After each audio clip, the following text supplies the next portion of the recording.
I'm Klaus Pontoppidan, the former JWST project scientist at the Space Telescope Science Institute. And I'd like to tell you about how we created the first color images with the James Webb Space Telescope as part of the early release observations that were released right after commissioning of the observatory. So this is Roskilde Cathedral. It's a Gothic cathedral. It's located right outside Copenhagen. Back then, these Gothic cathedrals took a long time to build. In this case, more than 100 years.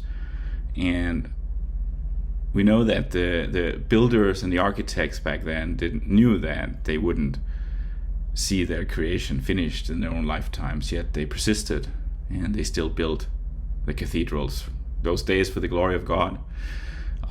Today we're making other types of generational projects that we do because we are now technologically able to, and these projects, these scientific projects, are able to, in a new way, tell us about our origins, where we're coming from, where we're going, and to open up some of the deepest mysteries of the universe. And the James Webb Space Telescope is certainly one of those. And it's truly generational in that it took 25 or 30 years from the original inception until we were able to launch it, and until it could return amazing science and beautiful imagery.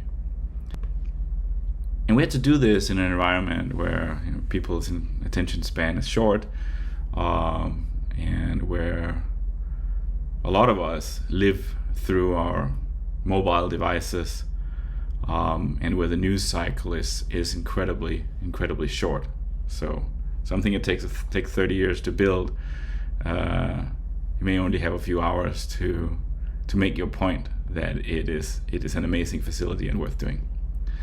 And so this was the place we were in when the final testing was being done on the James Webb here seen out on Redondo Beach at Northrop Grumman during one of the final tests of the Sunshield deployment, not long before launch.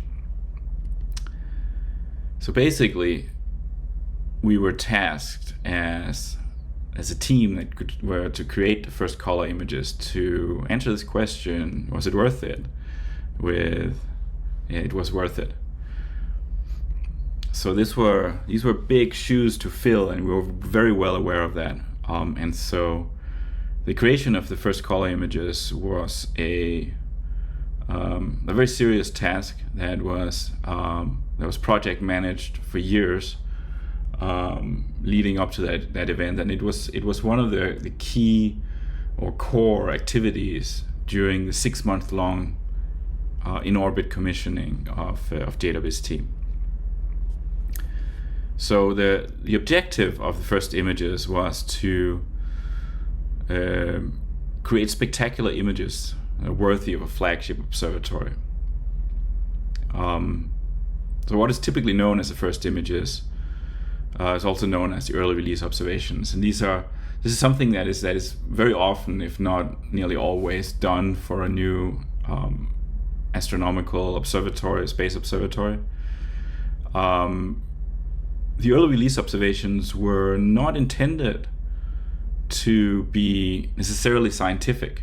They were intended as a public outreach product to showcase the observatory, but were not designed by for the basic purpose of doing science. And everything else that comes after that generally is for science, but the EROs, the early release observations, were not. They were to include observations from all 4 science instruments, because there were key contributions from different partners, not just NASA, right, but the European and Canadian space agencies made foundational contributions to James Webb, and so those all had to be highlighted for obvious reasons in the first release, so on. And one of the big objectives that we often heard back then was that, we should appear above the fold in the New York Times. Of course, nowadays nobody reads a printed newspaper anymore, and so what does it mean to really be above the fold? But at least up on the top of the primary product of major newspapers like the New York Times. So JWST was originally built with one science case in mind, although others followed later, not least the characterization of exoplanets, a few of which were known in the mid to late 90s when JWST was really originally conceived of and designed. So the original case was to find the first galaxies in the universe and understand their early evolution. And this was done because at that time there was the Hubble Space Telescope was operating, but it was understood that the Hubble was not able to see the first galaxies. The reason being that Hubble is primarily an observatory that works at optical wavelength, visible wavelength, a little bit in the ultraviolet, a little bit in the infrared, but not much. And galaxies that are very far away, the light had to travel to us for a very long time. And as light travels through the universe expands. I mean, the universe expands all the time. So the light expands along with the universe, and light that expands gets, so to say, stretched. It gets longer wavelengths, and light with the longer wavelengths is redder. And so very red light becomes infrared light. It translates out of the visible spectrum so that Hubble is no longer able to see it. Put it another way, old light is red light, and very old light is infrared light. And so it was understood that in order to see these galaxies that are very distant and whose light has then traveled for a very long time requires an infrared telescope like the James Webb. And so what is seen here is the famous Hubble Ultra Deep Field, where Hubble stared at a tiny patch of sky for as long as they could get away with, which is about 2 weeks of exposure time. And basically every point here you see is a galaxy, most of them quite distant. There's only a few stars in the foreground in our Milky Way here. Everything else is in the distant universe. And so a lot of people were, of course, waiting to see what an image like this would look like with JWST. And so it means that James Webb is operating in infrared. And the infrared wavelengths is actually a larger fraction of the electromagnetic spectrum than the visible. The visible light is a tiny little bit of fraction. It's a bit exaggerated in a weird way in this infographic here, but you get the point. So put it another way, there are more infrared colors accessible by JWST, many more in fact, than are exist in the visible range. And so when we had to make pretty images, beautiful imagery with JWST that would rival or get even better than those that people were familiar with from Hubble, we have a lot of leeway in how to do that. Right? And there's also questions about how to translate what is essentially invisible light into visible wavelengths, and to translate the richness and complexity that we expected to be in infrared because there were so many colors available. We just didn't know necessarily what that would look like in any great detail, and attempts to model it or simulate it always sort of turned out unsatisfactory. So that was one of the challenges we had. So nevertheless, we proceeded, and the way that the early release observations were arranged is that there was what's called a selection committee that existed between 2016 and 2021, with committee members that you see here, representatives from the different space agencies, and with a lot of representation from the Space Telescope Science Institute. And what essentially was done was you started with a lot of the great hits we had from Hubble, and then tried to think about which ones of those would be most appropriate for James Webb, taking into account the different circumstances of that telescope. Here to the right here you see the early release observations from the fourth servicing mission from Hubble, and so that was sort of the benchmark that was set up in those days. This committee ended up with a selection of about 70 potential targets, and they couldn't actually get closer than those 70 to the few targets that we ultimately ended up with. And in a big part, this was because of the special orbit of JWST, where JWST could only see about 20% of the sky at any given time. And so because we didn't know exactly when launch was going to be, so we didn't know when the early release observations could be executed, we had about 120 hours worth of time to use for the EROs. We had to essentially make a prioritized list, and then depending on when the observatory was available to us, we'd pick the best targets accessible to us at that time. And so that's what we did. So there was essentially a script that we could go through, and so depending on we have time to do our observations with this instrument, which targets are available, and then go down the list in that way.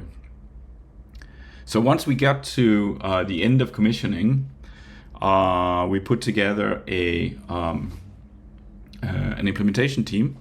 This is the names on the implementation teams. This is a paper we wrote to describe the EROs after they were released. And these were 30 or so incredibly talented experts in all sorts of different fields, right? So there were scientists here, but more importantly, there were imaging specialists for public outreach, had a lot of experience with creating color images from Hubble. It's education specialists, writers, and of course scientists with instrument expertise as well. And we had to be very efficient back then, because we only had a short amount of time available to create the images, 6 weeks in fact, from the first instrument becoming available for this kind of observation until we had to release the images to the public. And it's not very much time, considering the 4 instruments. We had to build in redundancy. We had to reduce and process data that nobody's ever processed before in this kind of context. Obviously, early on in commissioning, data had been taken, but never with the intent of producing something.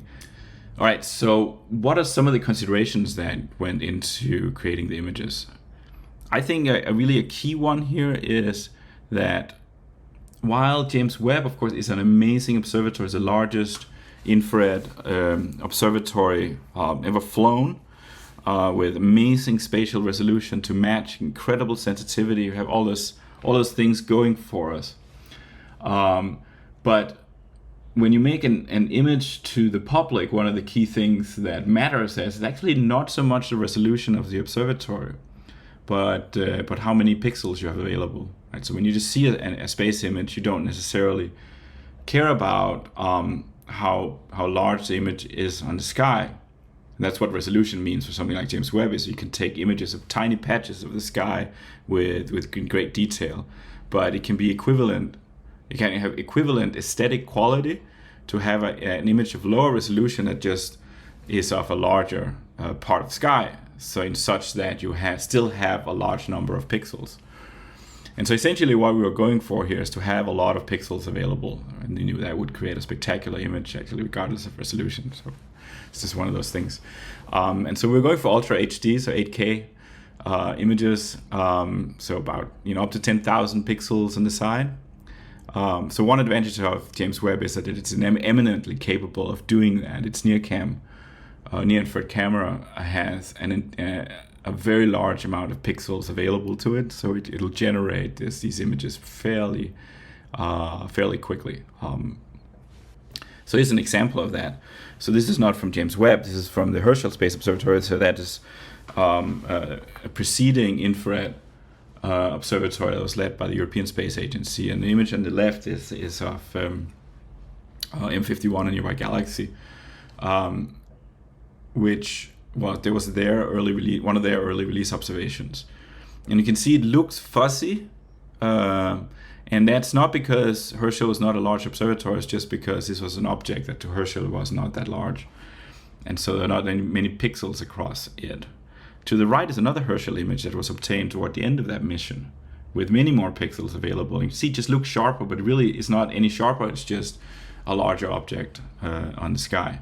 And so it just looks much, much better. Another thing that was important to us was photographic composition. And so this is just applying normal photographic compositional techniques to astrophysical images. And here it was a real advantage that we didn't have a scientific objective. We had an aesthetic objective.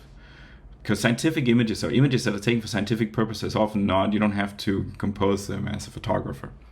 And so they're for that reason alone, they're often not as good.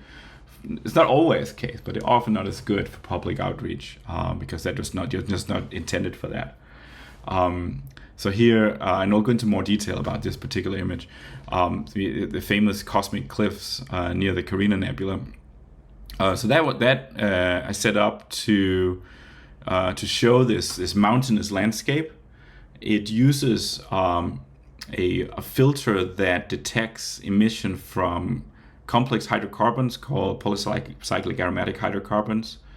This is at a wavelength of about 3.3 micron. And the reason that we're using those is that we knew that because of a combination between the kind of light they absorb from stars, ultraviolet light, and the kind of light they emit in the infrared, and the kind of chemistry that they trace, that they emit from this very, very thin layer in this cloud, this very thin transition layer. So it makes a very sharp transition, which is something that takes full advantage of the resolution of James Webb. So you can end up with this very sharp mountainous landscape by picking that particular filter and then adding other filters on to create the colors here. So you can get this kind of blue sky and the reddish brown mountains underneath.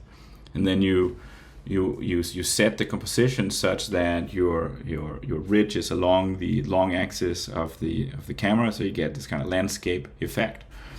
And you place the ridge close to the golden ratio. So it was actually done deliberately in this way, and it turned out to be very popular. I mean, it's a very popular desktop image, I would say, these days. It's a young star forming region, and there's lots of other stories to tell about this area. But it was composed for the color contrast, for the brightness contrast, and for our ability to create this kind of standard, or classic, or say, photographic composition. Another thing that we knew then, and I guess you sort of tend to learn over and over again, is that you actually have to use a fairly limited spectral range for your image. If you use colors that are too far apart, the resolution is too different, and they tend to pick up completely different physical processes, and so they look like they're put together in an unnatural way, right? We are going for a natural feel, so that requires us to keep the wavelength range that we cover fairly narrow. And so here's an example of where this doesn't work well, just at least to create a natural photographic feel here. So here's a combination between Hubble images and an X-ray images. Completely different wavelength ranges, tracing completely different physical processes. And so you end up with this sort of fuzzy nebulosity and very sharp galaxies in between. And it just look like it's almost like an error that you put something together that doesn't match. Right? And so this is true for JWST as well, because the wavelength range is so wide. So often if you try to put together images from NIRCam and MIRI, they tend to look a little unnatural. And so we experimented with that, but tend to always find that the aesthetically most pleasing images are the ones that use one instrument. The next thing, which is very typical for this here, and is a key way that we translate, say, infrared imaging into the visible range that we can see with our human eye, and that's chromatic ordering. And what that basically means is that the shortest wavelength of infrared light gets mapped to the shortest or bluest visible light channel, right? So it becomes you don't mix them up, right? You don't make a red infrared color into a blue visible color, and this is what creates an actual translation, like translating a language. And so here's just some examples of where you can actually see the colors that are assigned here for the cosmic cliffs to different wavelengths, and you can see they follow the chromatic order. Finally, it's a bit of a technical point, but it was something else very important to us, and that was to make sure that you have high signal to noise everywhere in your image, right? So that your exposure time is long enough that they reveal all the details and not just noise. And you'd think that James Webb is a very sensitive observatory for this kind of extended nebulous emission that it becomes so pleasing in an image, but it's not, in the sense that it's a very large mirror. It collects a lot of photons, which is good, but that image gets projected down onto very small pixels. And so when you have all the photons available and you divide it out between all the pixels, there's not that many photons per pixel. And that's a lot of what creates your signal to noise, that you have enough signal to not get graininess. And so as an example here, we're comparing to Spitzer, which had a much smaller primary mirror but had much larger pixels. Actually, it turns out that Spitzer collects about significantly photons, significantly faster per pixel, because the pixels are so much larger, and compared to, even though the primary mirror collecting area is smaller, the pixels are larger. It's bigger buckets, let's say. Put it in another way, we still had to use very long exposure times with JWST to get good signal for these images. It's another reason, by the way, that's images taken for a scientific reason are typically not as good, because they underexpose a little bit. They expose as long as you need just to do the science, but not necessarily to get a clean, grainy-less image for a nice color image. So here are just some pictures of this process ongoing with the implementation team.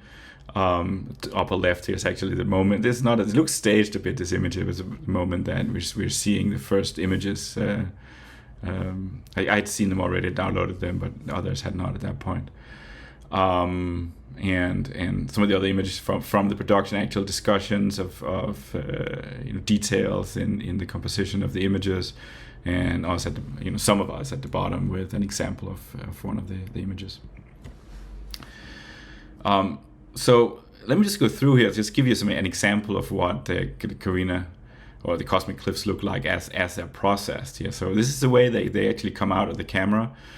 So this is one exposure, and you can see how a detail of the cosmic cliffs here emerges from the fog as the observatory is collecting photons. And there's lots and lots of complex instrumental noise and other things on top of this. So that can be cleaned up fairly well here. So here's that image cleaned up with all the instrumental noise removed. And you start to see the real structure, but you can still see a lot of missing bits and pieces, and that's just typical for this kind of data, or this kind of camera. And so what you do is you actually collect a lot of images here. For the cosmic cliffs, there was more than 700 individual images that all had to be stitched together in a seamless way. So you can see this is a detail of this called mosaic that gets put together. And then this is a full field of view just in this one filter here. So this is the PAH, polycyclic aromatic hydrocarbon filter at 3.3 micron. And then you take all the filters, you put them together, and that's really what creates the color image at the end. So I mentioned in the beginning that one of the key science cases, or the key original science case for James Webb, was to detect the first galaxies in the early universe.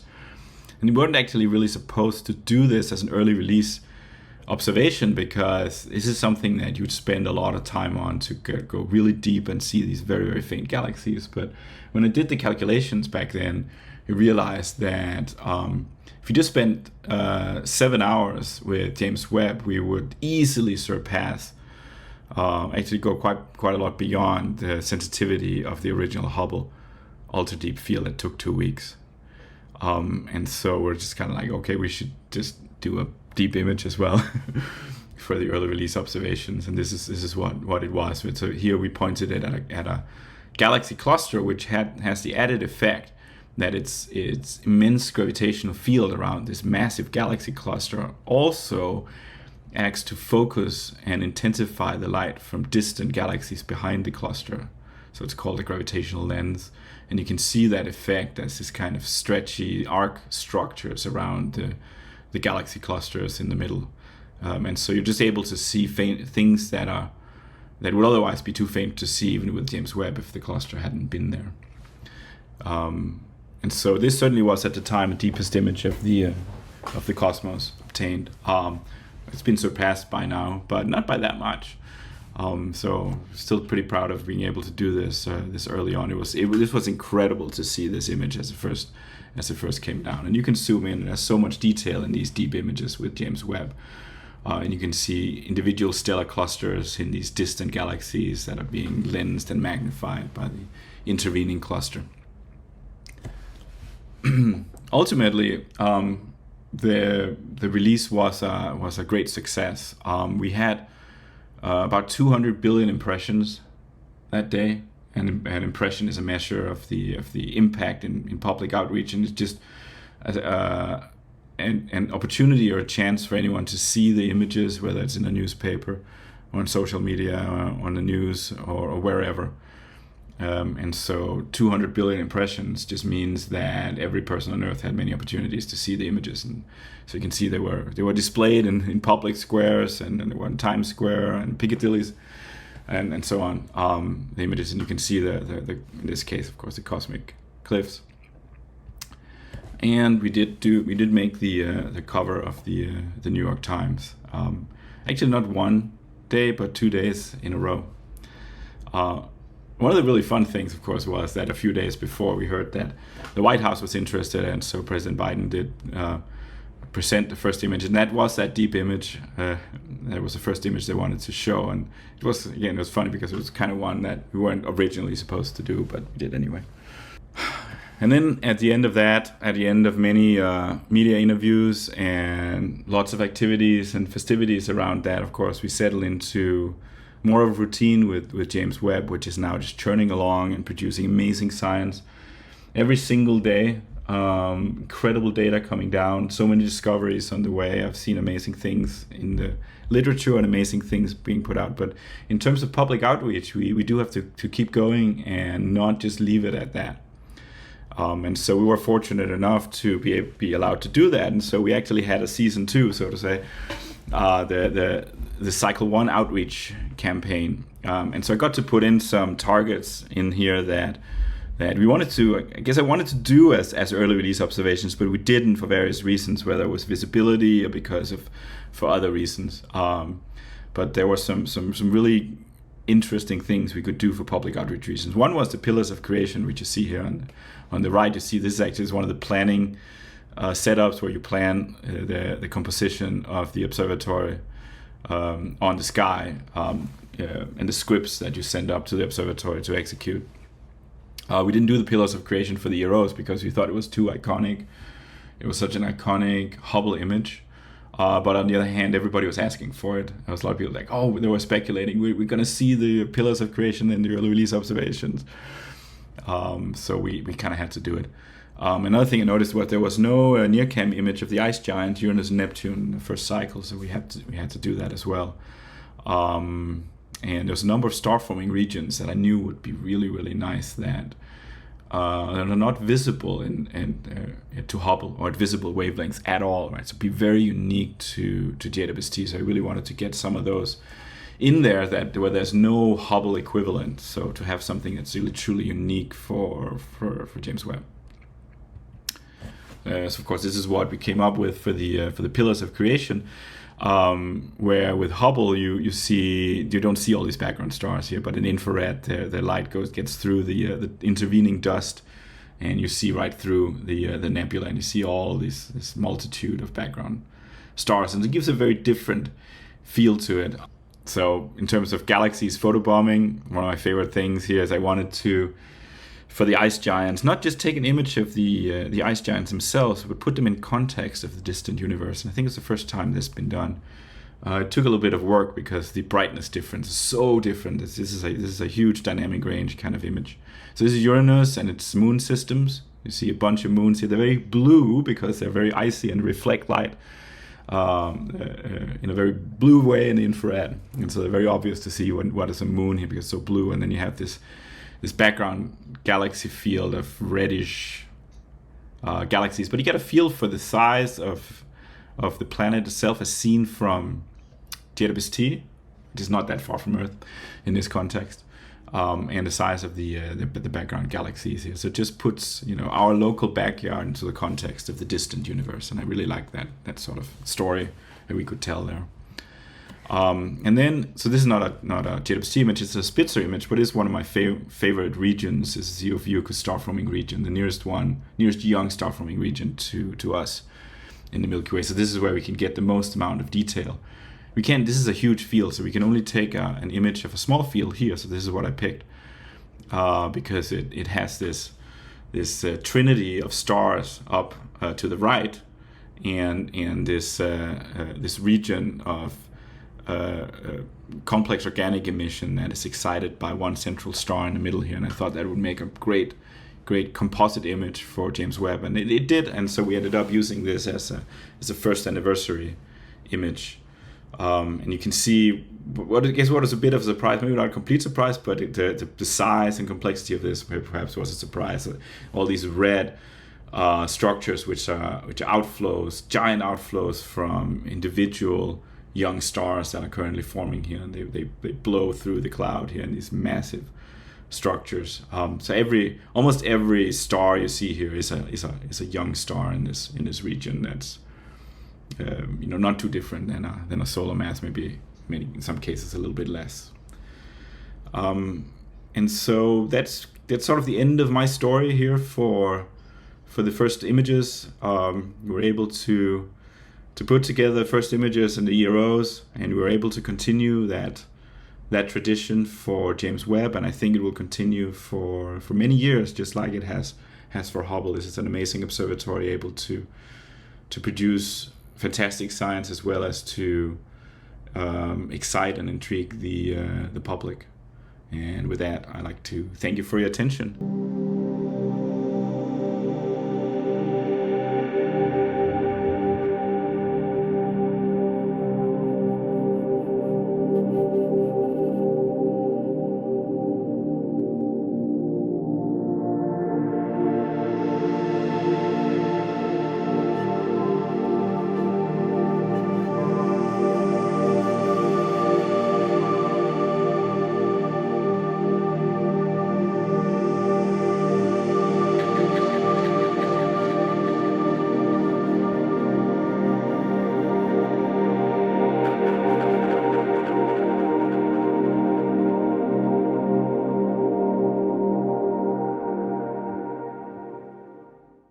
Welcome to the 6th Shaw-IAU Workshop. My name is Giulia Perotti. I'm a junior group leader at the Max Planck Institute for Astronomy.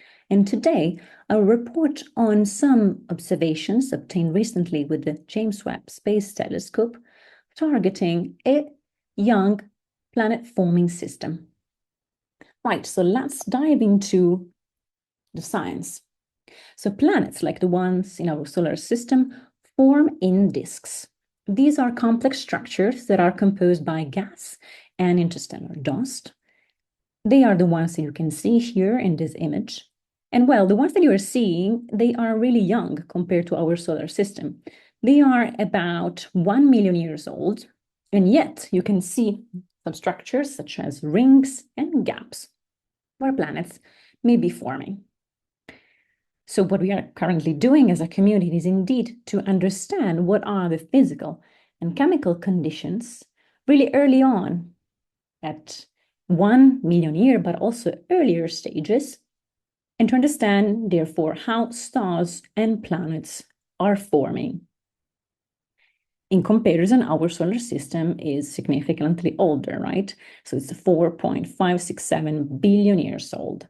So I really want to understand, go back in time and look at these structures, look at these protoplanetary disks to understand how our solar system formed in the first place.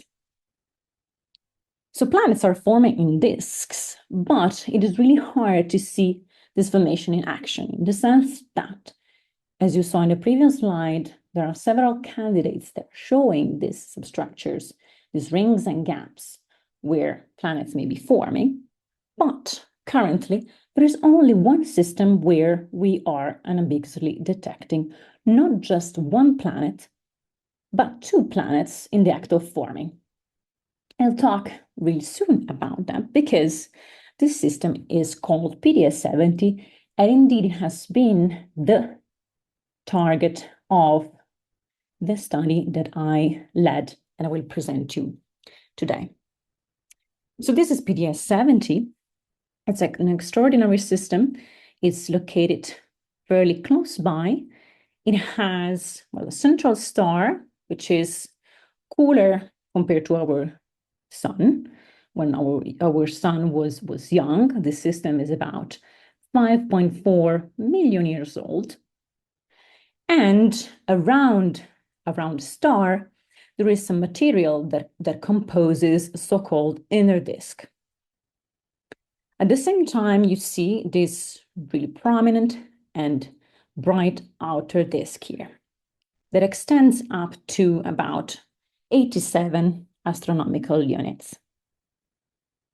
You see this gap that is particularly large, and it is, at least for this case, carved by two or more protoplanets, PDS-70b, discovered back in 2018, and PS-70c, discovered 1 year later.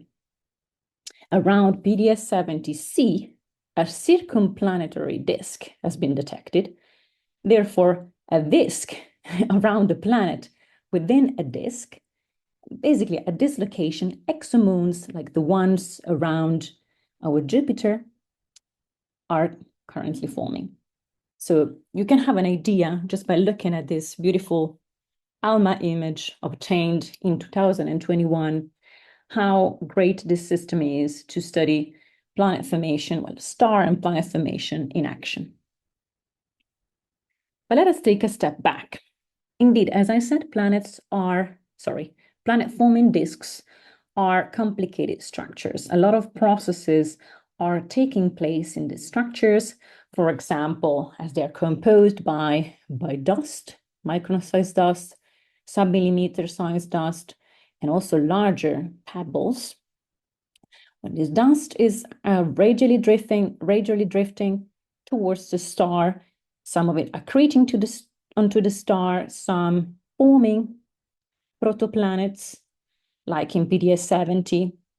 And at the same time, there are temperatures and density gradients in the disk, with the hottest regions being closer in and the coldest being like further out. Disks typically extend over hundreds of AU. And well, they're also characterized by snow lines or ice lines, which are the location at which specific molecules transfer from the solid to the gas. Particularly important is the water snow line, because this location, it is thought that most particular rocky planets form. What about the chemical composition in disks? It's really important to understand what is the chemistry in disks at different radii, different regions from the star, to understand what is the composition, the final composition of the planets, or at least, well, the initial building blocks of the planets, both the bulk and, well, the planetary atmospheres. So far, about 70 chemical species have been detected in protoplanetary disks. This is a fairly low number. Consider that more than 300 chemical species have been detected in the interstellar medium. And well, this is because disks are tiny regions in space, and this comes with observational challenges to probe the chemistry in there.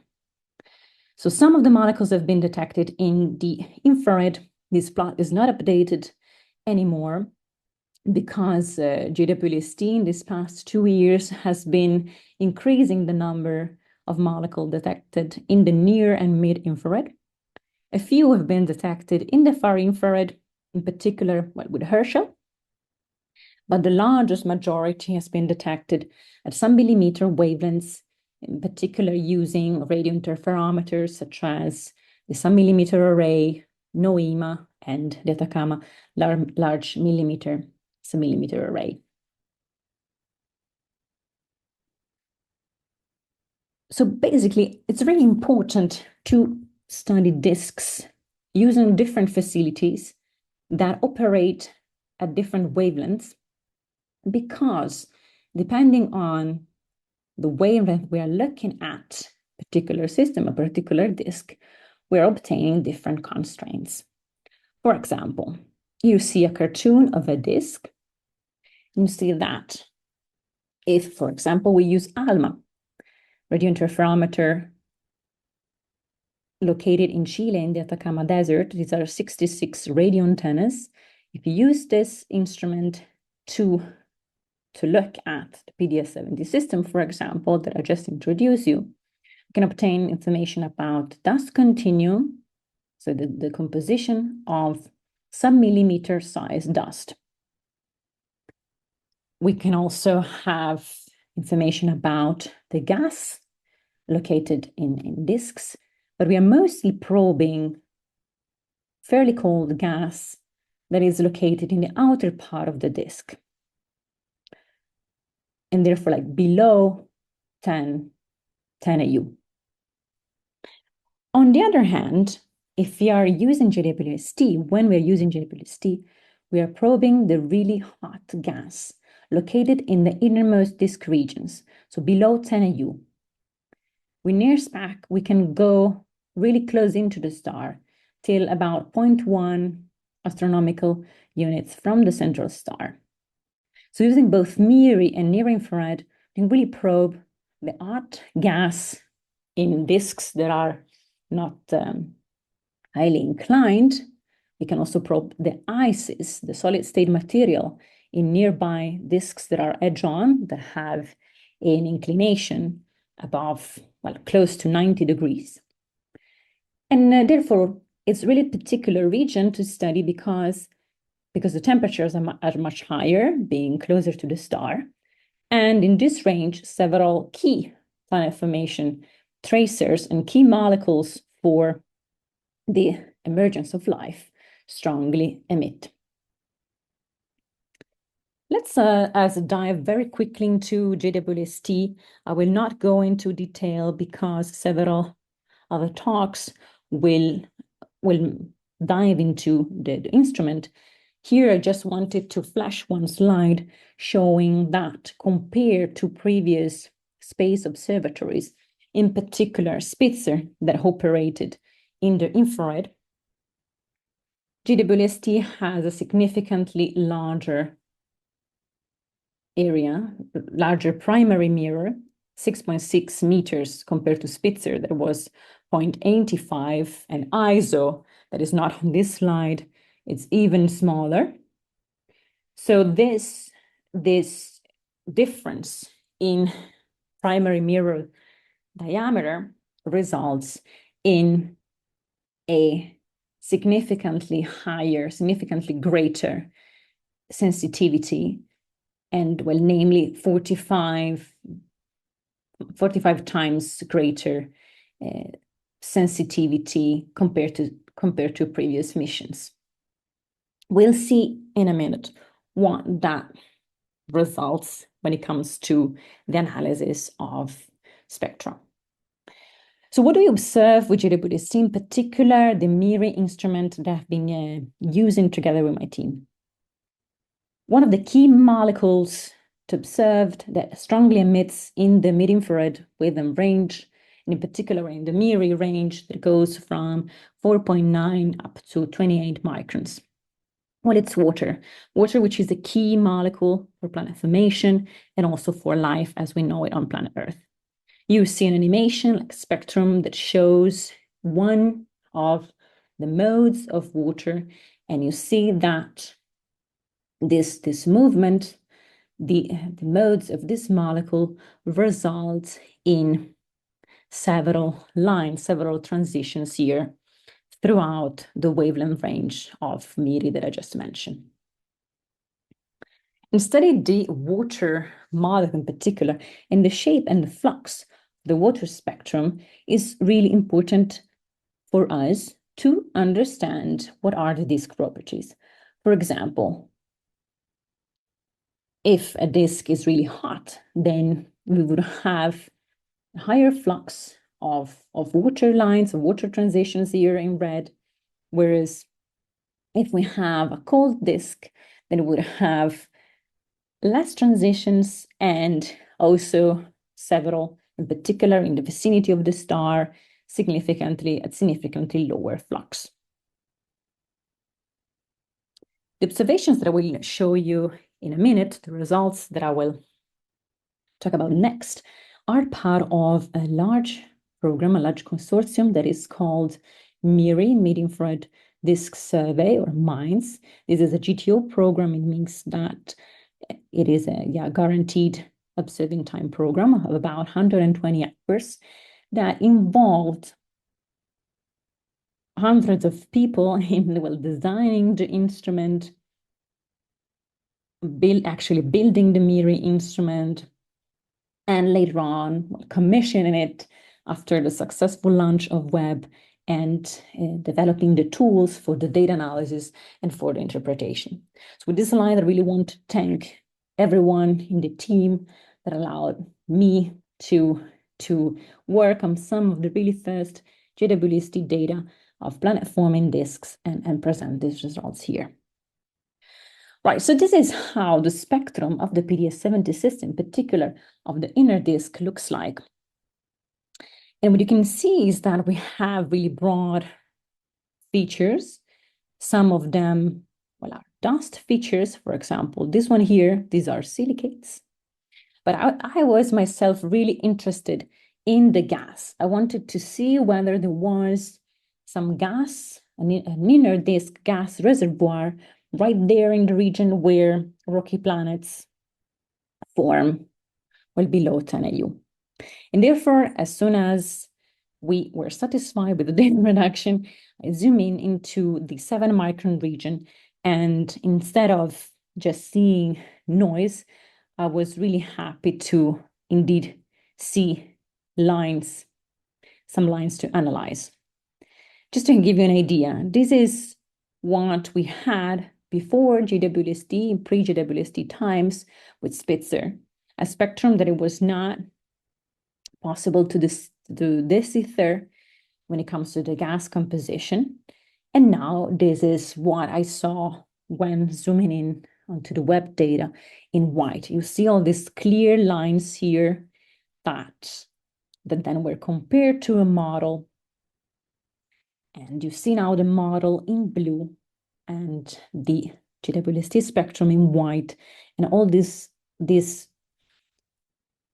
transitions here are water, vapor water, that has a temperature of about 600 Kelvin, so pretty hot water, and a fairly abundant reservoir in this inner disk that we initially thought to be dry. So this is the first time that we're detecting water vapor in a disk where 2 exoplanets are known to be forming, which is really great because it can really allow us to study what are the composition of the rocky planet forming zone at a time where planet formation is in action. So why the detection of water in this particular system and in this particular region of this disk is so important?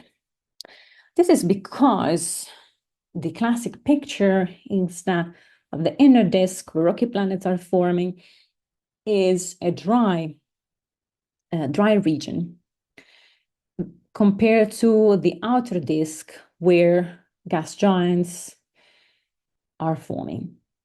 So we would have to plug into this cartoon our solar system. Indeed, we would have the inner disk really close to the star being devoid of water vapor, and of dust material. Of ices, water ice surrounding the dust, compared to the outer disk that is rich in water ice. But it's this detection of water in this system that hosts planets and is 5.5 million years old tells us that indeed inner potential rocky planets forming in the system have access to a water reservoir. Now, how much water is in there? Of course, this measurement has to be done over multiple wavelengths, not only with one instrument, but if you would have to extract just simply how many molecules of water vapor are in this spectral region, which is really tiny, from 6.8, give or take, until 7.4, then that would boil down to basically one North Sea. In reality, again, this analysis has to be done over the full MIRI wavelength and also include the instruments, include the results for many more instruments. So these are open questions for the future to us to answer. What is the total amount of water in PD-70? We recently awarded other observational time to dive into this question. And at the same time, we can start proposing what is the origin of water in the rocky planet forming zone of PD-70 based on the data that we currently have. So let's look at the geometry first. PD-70 is not a compact disk, a continuous disk. It's not a disk that has small gaps or small rings, but indeed, as you can see from this slide, it has a really large 54 AU gap. It has a low mass accretion rate, 10 to the minus 10 solar masses per year. This means that the star is not accreting so much material anymore. At the same time, this large gap, we know being dust and gas depleted. So why do we pick up this water signal? Why the inner disk is still rich in water? So it could be that we are looking at an older reservoir that it is slowly consuming. So water was present in the inner disk in the form of ice pebbles when there was no gap. And then after the formation of the gap, the water from the inner disk was preserved. And this is what we are picking up today. So time will tell, but of course, this could be a valuable option. And therefore that, although the star is still fairly young, we are simply picking up an older reservoir preserved since before the formation of the gap. On the other hand, we know that this gap is gas depleted and dust depleted, but is not completely empty. This information we obtain from other facilities such as ALMA. And therefore, if gas is able to filter from the outer disk, where a lot of material, a lot of dust and gas are still present, to the inner disk, then if oxygen-rich gas populates the inner disk, then via the reaction that you see here on this slide, via two sequences of hydrogenation, we can form water.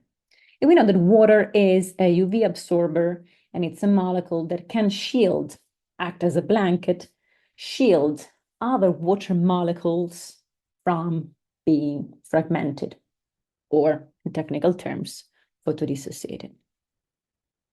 At the same time, if gas is still filtering from the outer to the inner disk. At the same time, also small dust particles that are micron in size. So we're talking about a dimension that is smaller than our hair. Then, well, we'll have the inner disk populated not only by oxygen-rich gas, so we'll have not only gas phase synthesis of water vapor, but at the same time, simple transition phase from the water ice that you see depicted here in blue to water gas. So this discovery only makes us more excited for those still to come, for understanding the water evolution in this system, and then compare it to what we know about water delivery on Earth. For concluding, I want to thank all the thousands of engineers, technicians, and scientists that dedicated so many years to building JWST, and also gave all of us, including me, a really big present to work on this beautiful data set and living these exciting times of discoveries. And with that, I would like to thank you all for your attention, and you are able to contact me at any time, reach me for any questions you may have. Thank you very much.